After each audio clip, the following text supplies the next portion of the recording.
जय हिंद दोस्तों, रक्षित खन्ना के चैनल में आपका स्वागत है। दोस्तों कैसे हैं आप? उम्मीद करता हूं कि आप अच्छे होंगे।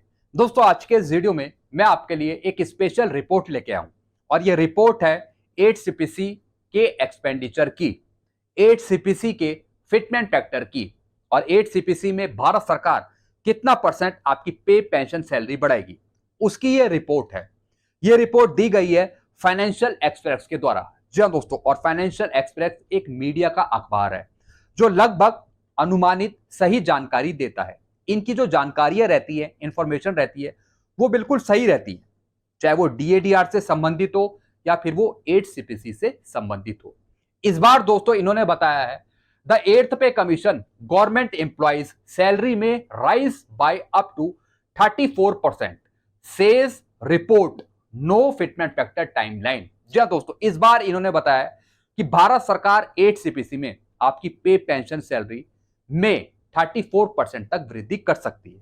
अब दोस्तों क्या भारत सरकार 8 सीपीसी में आपकी पे पेंशन सैलरी 34% तक बढ़ाएगी? अगर 34% तक बढ़ाती है तो इसका मतलब है कि फिटमेंट फैक्टर 2.00 से ज्यादा होगा। जी हाँ दोस्तों, यह बात आप नोट करिए। अगर 34% तक वृद्धि होती है 8 सीपीसी में पे पेंशन सैलरी में, तो आपका फिटमेंट फैक्टर 2.00 से ज्यादा होगा, ऐसा इन्होंने बताया है।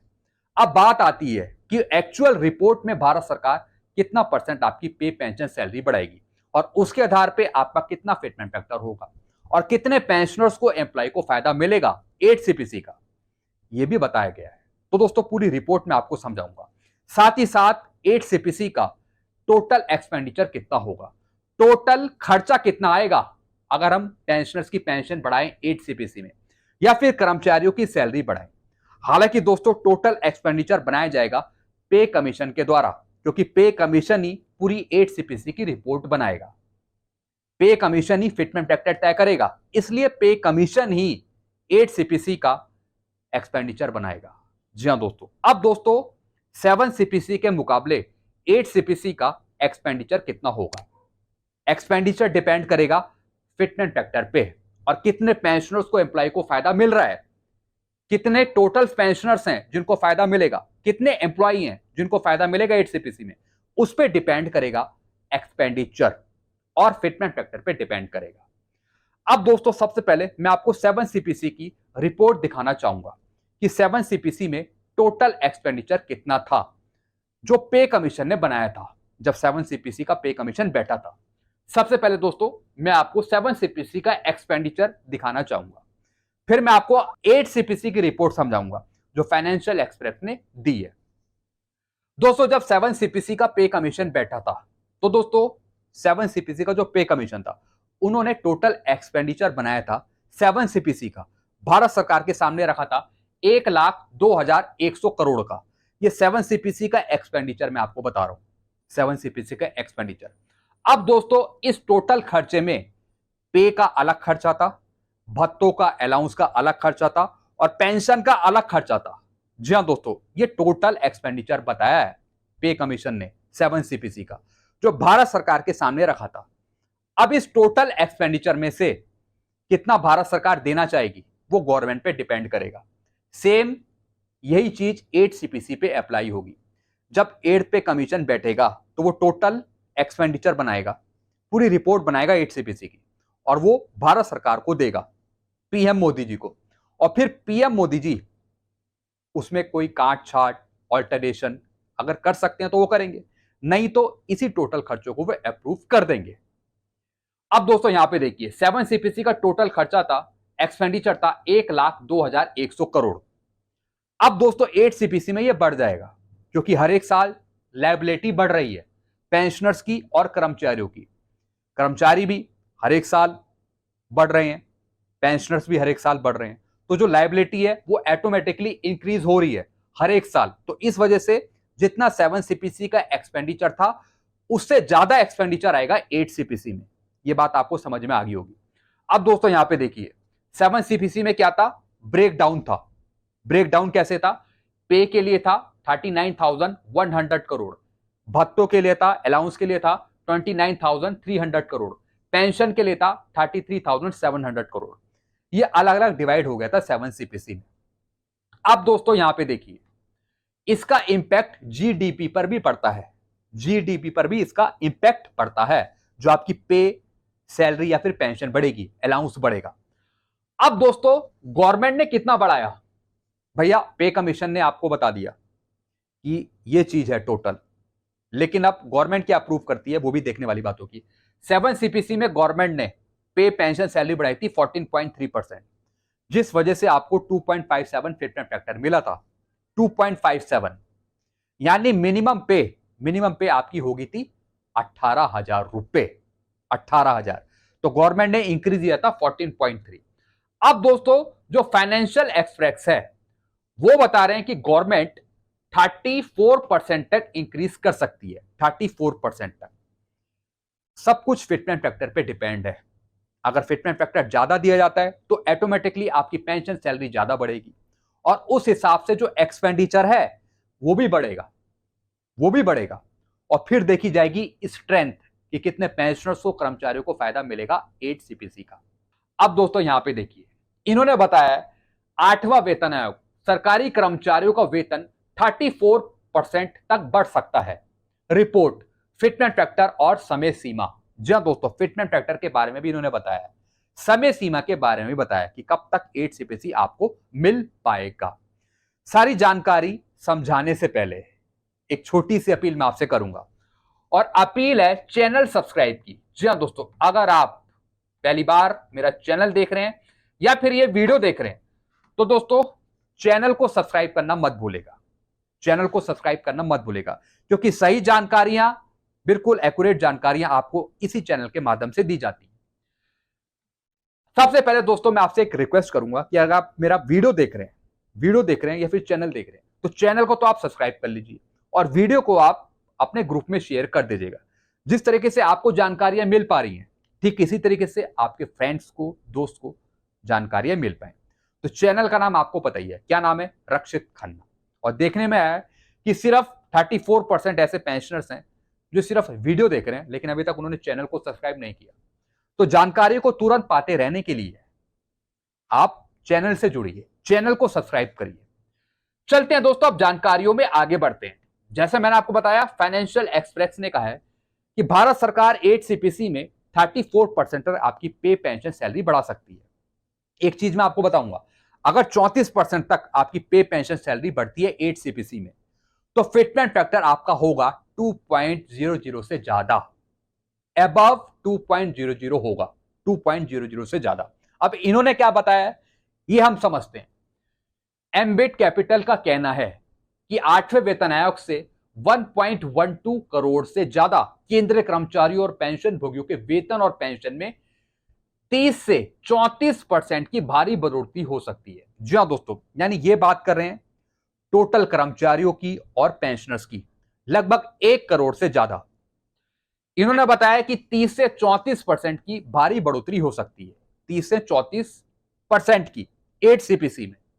7 CPC में कितना हुआ था, 7 CPC में कितना बढ़ाया था, 14.3%, यानी उससे ज्यादा 8 CPC में।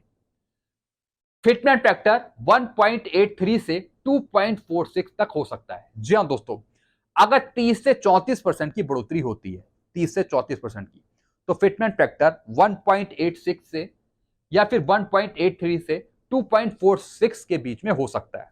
और मैंने आपको बताया था पहले 1.86 से लेके 2.40 के बीच में। अगर 2.40 भी मिलता है तो काफी अच्छी बढ़ोतरी आपको देखने को मिल सकती है। फिर क्या लिखा है, जाने संभावित कार्यान्वयन तिथि जीडीपी पर प्रभाव और किसे सबसे ज्यादा फायदा होगा। जी हां दोस्तों, अब दोस्तों पे, पेंशन, सैलरी तो आपकी बढ़ेगी फिटमेंट फैक्टर के अनुसार, साथ ही साथ जो जीडीपी है, जो ग्रोथ रेट है, उस पर भी असर पड़ेगा। तो अगर भारत सरकार अपनी जीडीपी संतुलित करना चाहती है, जो ग्रोथ रेट है उसको इंप्रूव करना चाहती है, तो पे, पेंशन, सैलरी आपकी ज्यादा बढ़ाए। एक तो जब जीडीपी सुधर सकती है, जो ग्रोथ रेट है भारत सरकार का, पे, पेंशन, सैलरी अगर ज्यादा होगी, फिटमेंट फैक्टर ज्यादा होगा, तो उसका असर ग्रोथ रेट पे पड़ेगा, जीडीपी पर। तो अगर उसको संतुलित करना है तो फिर भारत सरकार को 30 से 34%, 40% की वृद्धि करनी होगी आपकी पे, पेंशन, सैलरी में 8 सीपीसी में। ये एक फैक्ट पॉइंट मैं आपको बता रहा हूं, एक फैक्ट पॉइंट। फिर क्या लिखा है, 8वें वेतन आयोग की खबर, 1.2 करोड़ से अधिक केंद्रीय सरकारी कर्मचारी और पेंशन भोगी उत्सुकता से केंद्र द्वारा पैनल गठित करने और संदर्भ की शर्तों को अंतिम रूप देने का इंतजार कर रहे हैं। भैया हम तो अभी इंतजार कर रहे हैं कि सबसे पहले 8 सीपीसी के टर्म ऑफ रेफरेंस दिए जाएं भारत सरकार के द्वारा, पहले टर्म ऑफ रेफरेंस बनाए जाएं, अध्यक्षों की नियुक्ति करी जाए, तभी तो कुछ आगे होगा। फिर क्या लिखा है, जिसमें सरकारी कर्मचारियों के वेतन और पेंशन की समीक्षा और सिफारिश करने के लिए विशिष्ट दिशा निर्देश और उद्देश्य होंगे। जी हां दोस्तों, टर्म ऑफ रेफरेंस में यही सब चीजें लिखी होंगी कि भैया पे कमीशन को क्या करना है 8 सीपीसी में, वो कैसे काम करेगा, रूल्स क्या हैं, वो सब टर्म ऑफ रेफरेंस में लिखे होंगे, जिसके दिशा निर्देश में पे कमीशन काम करेगा 8 सीपीसी पर।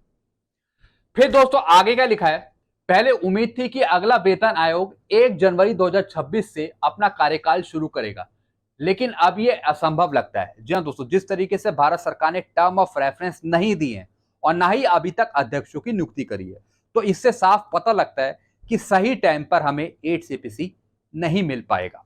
यही चीज इन्होंने बताई है, क्योंकि अभी तक टर्म ऑफ रेफरेंस को अंतिम रूप देने और प्रमुख सदस्यों की नियुक्ति के संबंध में कोई खास प्रगति नहीं हुई है। ब्रोकरेज फर्म एम्बिट कैपिटल की एक हालिया रिपोर्ट के अनुसार, जी हां दोस्तों, एक रिपोर्ट है ब्रोकरेज फर्म एम्बिट कैपिटल की, इन्होंने बताया कि केंद्र सरकार के कर्मचारी और पेंशन भोगी 8वें वेतन आयोग के तहत अपने वेतन में 34% तक की बढ़ोतरी की उम्मीद कर सकते हैं। जी हां दोस्तों, एक रिपोर्ट है ब्रोकरेज फर्म एम्बिट कैपिटल की, इन्होंने बताया कि 8 सीपीसी में भारत सरकार 34% की वृद्धि कर सकती है आपकी पे, पेंशन और सैलरी में। 34% की अगर वृद्धि होती है तो यह भी एक अच्छी खासी बढ़ोतरी हो सकती है। फिर क्या लिखा है, रिपोर्ट में यह भी कहा गया है कि आयोग की सिफारिशें लागू होने के बाद इनसे न केवल सरकारी कर्मचारियों की आय बढ़ेगी, बल्कि देश में उपभोक्ता खर्च को भी जबरदस्त बढ़ावा मिलेगा। जी हां दोस्तों, जैसा मैंने आपको बताया, जीडीपी ग्रोथ रेट, अगर पे, पेंशन, सैलरी ज्यादा बढ़ती है 34 से 40%, तो जो जीडीपी रेट है उसमें भी इजाफा होगा, वो भी बढ़ेगा और इससे भारत सरकार को फायदा होगा। तो अब भारत सरकार को देखना है, क्या वो पेंशनर्स और कर्मचारियों के फायदे के साथ साथ क्या वो अपना फायदा भी करना चाहती है या नहीं करना चाहती, वो सब गवर्नमेंट पे डिपेंड करेगा। फिर क्या लिखा है, ब्रोकरेज रिपोर्ट में स्पष्ट रूप से कहा गया है कि 7वें वेतन आयोग ने 14% की मामूली वेतन वृद्धि लागू की थी। जैसा आपको पता है 7 सीपीसी में सबसे कम बढ़ोतरी 14.3% की बढ़ोतरी हुई थी, 14.2% 3% की सबसे कम बढ़ोतरी। हमें उम्मीद है कि 8वां वेतन आयोग 1.1 करोड़ लाभार्थियों को लाभ पहुंचाने के लिए वेतन और पेंशन में 30 से 34% की वृद्धि की घोषणा करेगा, ताकि खपत को बढ़ावा मिले। जैसा मैंने आपको बताया, खपत, ग्रोथ, जीडीपी, अगर उसमें बढ़ावा चाहिए तो भारत सरकार को पे, पेंशन, सैलरी में 30% से ज्यादा की बढ़ोतरी करनी पड़ेगी।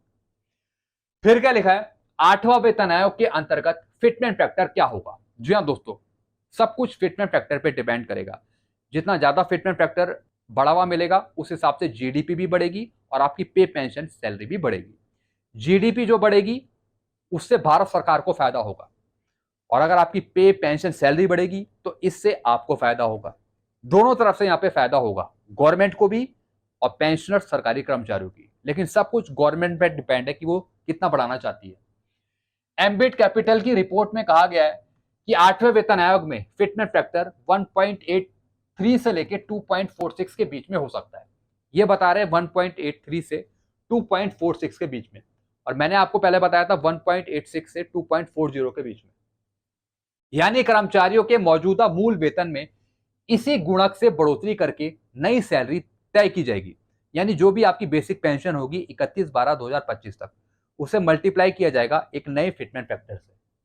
फिर क्या लिखा है, उदाहरण के लिए 7वें वेतन आयोग में यह कारक 2.57 था। जैसा आपको पता है 2.57 आपको मिला था 7 सीपीसी में, जिससे आपकी मिनिमम पे 7,000 रुपए से बढ़कर 18,000 रुपए हो गई थी।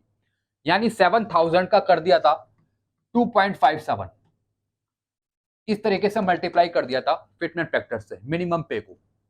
फिर क्या लिखा है, महंगाई भत्ते डीए को फिर से निर्धारित करने के बाद वास्तविक वृद्धि केवल 14.3% की हुई। जी हाँ दोस्तों, अगर हम एक्चुअल इंक्रीज देखें 7 सीपीसी में तो 14.3% का आपको इंक्रीज मिला था, यानी 7,000 से बढ़कर 18,000 तो हुई थी, लेकिन गवर्नमेंट ने यहां पे जो मामूली वृद्धि करी वो करी थी 14.3% की। नए वेतन आयोग की सिफारिशें कब लागू होंगी? अब सवाल है कि जो 8वां वेतन आयोग आपको मिलेगा उसकी सिफारिशें कब तक लागू होंगी? सरकार ने भले ही 8वें वेतन आयोग की घोषणा कर दी हो, लेकिन अभी तक टर्म ऑफ रेफरेंस, चेयरमैन और सदस्यों की नियुक्ति नहीं करी है। ऐसे में जनवरी 2026 से इसके लागू होने की संभावना पर संदेह गहराता जा रहा है। जी हाँ दोस्तों, जब तक टर्म ऑफ रेफरेंस नहीं बनेंगे, जब तक चेयरमैन की नियुक्ति नहीं होगी, जब तक सही टाइम पे हमें 8 सीपीसी नहीं मिलेगा, 1/1/2026 से 8 सीपीसी लागू नहीं हो पाएगा। फिर क्या लिखा है, एम्बेड की रिपोर्ट में यह भी कहा गया है कि 7वें वेतन आयोग को लागू होने में 18 से 24 महीने लगे। 7 सीपीसी में भी काफी महीने लगे थे लागू होने में। इसलिए अगर प्रक्रिया में और देरी होती है तो आयोग वित्त वर्ष 2027 में लागू हो सकता है। जी हाँ दोस्तों, 2027 में आपको 8 सीपीसी देखने को मिल सकता है। वो भी दोस्तों अगर भारत सरकार दिसंबर तक टर्म ऑफ रेफरेंस जारी कर दे, तब मैं आपको बता रहा हूं। फिर दोस्तों आगे का लिखा है, पेंशन भोगियों को क्या मिलेगा? अब पेंशन भोगियों को, कर्मचारियों को क्या मिलेगा, यह भी इन्होंने बताया। एम्बिट की रिपोर्ट के अनुसार पेंशन भोगियों को मूल और महंगाई भत्ते डीए में भी बढ़ोतरी मिलेगी।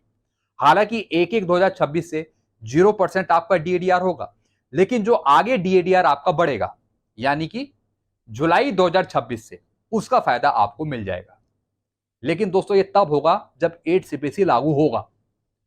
हालांकि एचआरए या फिर अन्य भत्तों के लिए पात्र नहीं है, इसलिए उन्हें प्रतिशत के आधार पर थोड़ा कम लाभ मिलेगा। साथ ही साथ जो अदर अलाउंसेस हैं वो तो आपके बढ़ेंगे, जो एचआरए है वो भी आपका बढ़ेगा सिटी के आधार पे। लेकिन दोस्तों जो एचआरए काम करेगा वो करेगा परसेंटेज के आधार पे, परसेंटेज जो होगा उसके आधार पे काम करेगा। रिपोर्ट में कहा गया है कि एकीकृत पेंशन योजना यूपीएस के तहत अब वित्त वर्ष 2026 से अंतिम वेतन आधार वेतन के रूप का 50% सुनिश्चित किया है। अब इन्होंने बात करी है यूनिफाइड पेंशन स्कीम की, उसमें भी पेंशनर्स को फायदा मिलेगा, लास्ट पेड ऑन का 50%। यह नई पेंशन योजना यूपीएस अप्रैल 2025 से लागू हो गई है और राष्ट्रीय पेंशन योजना एनपीएस का विकल्प बन गई है। 8वां वेतन आयोग के कारण सरकार पर कितना बोझ पड़ेगा? जी हाँ दोस्तों, अब इन्होंने एक्सपेंडिचर की बात करी है कि 8 सीपीसी का कितना एक्सपेंडिचर रहेगा और सरकार पे कितना वित्तीय बोझ पड़ेगा। एम्बिट कैपिटल का अनुमान है कि वेतन और पेंशन में 30 से 34% की बढ़ोतरी होगी और इससे सरकार पर 1.3 से 1.8 लाख करोड़ का अतिरिक्त बोझ पड़ेगा। जी हाँ दोस्तों, यानी अगर भारत सरकार 8 सीपीसी में 30 से 34% आपकी पे पेंशन सैलरी बढ़ाती है तो सरकार पे कितना खर्च आएगा, सरकार पे कितना बोझ पड़ेगा? 1.3 से 1.8 लाख करोड़ का। और 7 सीपीसी में टोटल एक्सपेंडिचर कितना था? 1,02,000 करोड़ के आसपास। तो उससे ज्यादा का ही खर्चा है 8 सीपीसी में।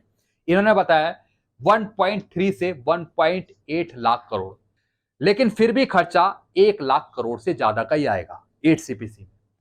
फिर क्या लिखा है, इसका सीधा असर जीडीपी पर 30 से 50% बेसिस पॉइंट तक देखने को मिल सकता है। जैसा मैंने आपको बताया कि अगर 30 से 34% की बढ़ोतरी होती है 8 सीपीसी में तो इसका असर जीडीपी यानी ग्रोथ रेट पर भी पड़ेगा। फिर क्या लिखा है, रिपोर्ट में यह भी अनुमान लगाया गया है कि इससे देश में उपभोक्ता खर्च तेजी से बढ़ेगा। इसके कारण एफएमसीजी, बीएफएसआई, खुदरा और ऑटोमोबाइल क्षेत्रों को काफी फायदा होगा। जी हाँ दोस्तों, सिर्फ पेंशनर्स को फायदा नहीं होगा, कर्मचारियों को फायदा नहीं होगा, साथ ही साथ जो दूसरे इंडस्ट्रियल एरिया के लोग हैं या फिर वहां के जो कर्मचारी हैं उनको भी फायदा मिलेगा। एक तो जीडीपी की ग्रोथ रेट यहां पे बढ़ जाएगी, साथ ही साथ उपभोक्ता खर्च तेजी से बढ़ेगा और साथ ही साथ जो एफएमसीजी, बीएफएसआई, खुदरा, ऑटोमोबाइल क्षेत्र हैं उसमें भी वृद्धि होगी। तो दोस्तों अगर फायदा दिया जाए 30 से 34% का तो इससे सभी को फायदा होगा, भारत सरकार को भी फायदा होगा। तो क्या भारत सरकार अपने फायदे के साथ साथ आपकी पे पेंशन सैलरी भी ज्यादा बढ़ाएगी, आपको फायदा देगी? ये देखने वाली बात होगी। फिर क्या लिखा है, वेतन आयोग क्यों आवश्यक है। अब वेतन आयोग क्यों आपके लिए जरूरी है। सरकारी कर्मचारियों का वेतन निजी क्षेत्र के अनुरूप रखने तथा प्रतिभाशाली कर्मियों को सरकारी सेवा में बनाए रखने के लिए हर 10 वर्ष में एक नया वेतन आयोग गठित किया जाता है। जी हाँ दोस्तों, अब दोस्तों सरकारी डिपार्टमेंट या फिर आपको तो फायदा मिलता है हर एक 10 साल बाद जो पे कमीशन आता है, साथ ही साथ जो निजी क्षेत्र हैं, जो प्राइवेट सेक्टर है, उस पर भी इनका असर पड़ता है। अगर आपको यह बात ना पता हो तो आप समझ लीजिए। सरकारी कर्मचारी, सरकारी जो पेंशनर्स हैं, उनको तो फायदा मिलता है, लेकिन जो निजी क्षेत्र के कर्मचारी हैं, एम्प्लॉई हैं, उन पर भी असर पड़ता है, उन पर भी डायरेक्ट असर पड़ता है। तभी तो दोस्तों ये मीटिंग होती है स्टेक होल्डर के साथ, जो अलग अलग सोसाइटी के जो कर्मचारी होते हैं, अधिकारी होते हैं, उनके साथ भी मीटिंग होती है। सब कुछ देख कर ही रिपोर्ट बनाई जाती है। फिर क्या लिखा है, एम्बिट की रिपोर्ट में कहा गया है कि ये आयोग न केवल वेतन संरचना को उन्नत करेगा बल्कि देश की आर्थिक गतिविधियों को भी गति देगा। दोस्तों सब कुछ डिपेंड करेगा पे, पेंशन, सैलरी पे और भारत सरकार के इंक्रीज पे कि भारत सरकार कितना परसेंट इंक्रीज देती है। फिर क्या लिखा है, रिपोर्ट के मुख्य बिंदु। अब पॉइंट क्या है इसमें, 8वें वेतन आयोग से वेतन और पेंशन में 30 से 34% की संभावित वृद्धि का अनुमान। 30 से 34% की वृद्धि कह रहे हैं। आपकी अपनी राय क्या है, आप कमेंट करके जरूर बताइएगा कि भारत सरकार कितना बढ़ाएगी 8 सीपीसी में। फिटमेंट फैक्टर इन्होंने बताया 1.83 से 2.46 के बीच में होने की संभावना है, ऐसा इन्होंने बताया। जनवरी 2026 से कार्यान्वयन पर संदेह, वित्त वर्ष 2027 तक देरी हो सकती है। जी हाँ दोस्तों, इन्होंने यह भी बता दिया कि 2026 तक मुश्किल है कि आपको 8 सीपीसी मिल जाए। 2027 के आसपास ये कह रहे हैं कि 2027 तक हो सकता है कि कुछ हो जाए, या तो फिर 2027 में भी देरी हो सकती है।